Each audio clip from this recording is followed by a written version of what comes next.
Merci, Monsieur le Président. Alors, on a bien senti qu'il y avait des thèmes d'actualité, mais il n'y a pas simplement, vous l'avez bien fait ressortir, l'aspect formation au sens technique du terme pour nos ingénieurs. Il y a aussi, et c'est une question qui nous pose souvent, on sent que derrière certaines questions, c'est quelle est la position de l'ingénieur dans la société, dans l'entreprise?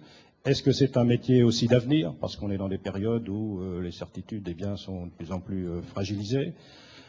Donc ça va me servir de transition pour demander à Monsieur Chriki, compte tenu de votre expérience passée en ayant eu aussi des responsabilités au ministère du Travail, vous avez pu donc aborder des formations différentes, autres que celles d'ingénieur. Quelle sera la place de l'ingénieur dans la société et dans l'économie de demain? Je précise que ça sera certainement un problème qui vous aura traité compte tenu du fait que vous appartenez quand même à la jeune génération. Merci beaucoup.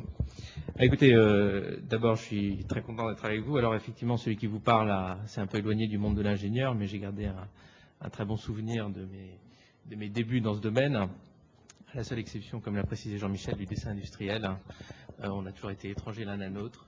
Chaque fois qu'on montrait un dessin, il fallait trouver que c'était une boîte de vitesse. Je me disais, tiens, ça ressemble à un moulin à poivre. Et j'ai jamais tout à fait réussi dans ce domaine. Mais enfin, ça ne m'a pas empêché de continuer à l'école polytechnique. Donc, Louis Gallois, après je m'arrête sur les anecdotes, mais Louis Gallois a dit qu'à l'école polytechnique on était coucounés, et ce n'est pas tout à fait inexact. Mais il a dit en particulier que quand on avait un rhume, tout le corps médical se penchait à votre chevet. Alors je voudrais vous raconter ma propre expérience. Lorsque j'étais en judo à l'école polytechnique, et je me suis cassé la clavicule. Accident à l'école polytechnique, école militaire, Val-de-Grâce. Je vais au Val-de-Grâce, en ambulance. Oui, ça commence. Et là, je tombe sur un jeune médecin qui faisait son service militaire. Ça devait être la première clavicule qu'il voyait de sa vie. Donc, il me dit, bon, voilà, très bien. Il me met une attelle, je le revois. Il me dit, qu'est-ce qui vous est arrivé? Je dis, bah voilà, je me suis cassé la clavicule au judo. Ah oui, je comprends. Il me revoit 2 mois plus tard. Bon, bah c'est bon, c'est parfaitement remis. Vous pouvez reprendre le sport, pas de problème. Je reprends le judo. Le jour même, je me regarde la clavicule au même endroit. Je retourne le voir, le même. Je lui dis, bah vous m'avez dit de reprendre le sport. Il me dit, ah, mais pas le judo. Donc voilà.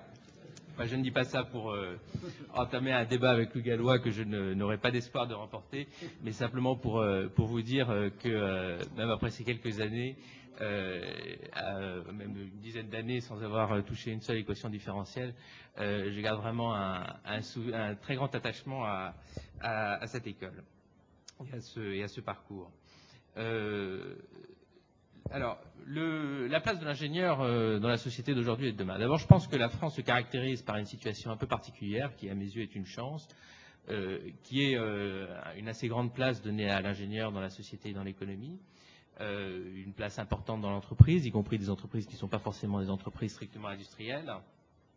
Également une place de généraliste qui est reconnue a priori aux ingénieurs. Et ça non plus, c'est pas acquis partout. Il y a des pays où le sommet, en quelque sorte, c'est avec docteur. Si vous n'êtes pas docteur, vous n'êtes rien. Si vous êtes docteur, vous l'êtes. Il y a des pays où c'est vraiment le niveau de diplôme indépendamment de la spécialisation. Si vous allez au Royaume-Uni, moi j'ai rencontré des gens qui étaient cadres bancaires parce qu'ils avaient été à Oxford. Ils avaient été à Oxford étudier la poésie grecque, mais c'est pas grave. Et en étant à Oxford, ils avaient leur place comme cadres de haut niveau dans une banque. En France, on a quand même gardé cette idée de l'ingénieur généraliste capable d'occuper des fonctions importantes pour des raisons qui ont déjà été évoquées et que je vais aborder brièvement. Je pense que c'est plutôt une bonne chose. Et je pense que pas seulement dans l'entreprise, mais aussi dans la société, l'ingénieur véhicule vraiment des valeurs assez positives.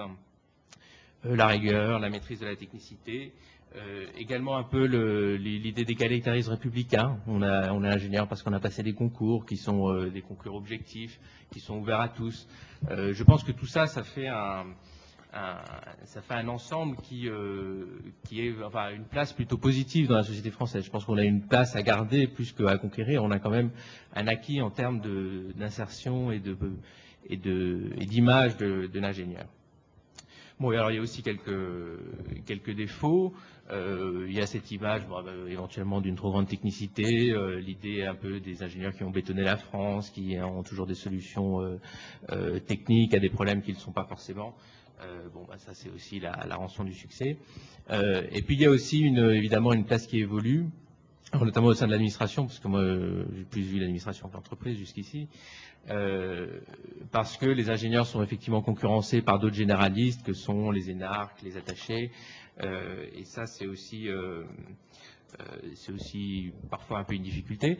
On a dit un jour que la Troisième République était celle des normaliens, que la quatrième avait été celle des polytechniciens et que la cinquième était celle des énarques.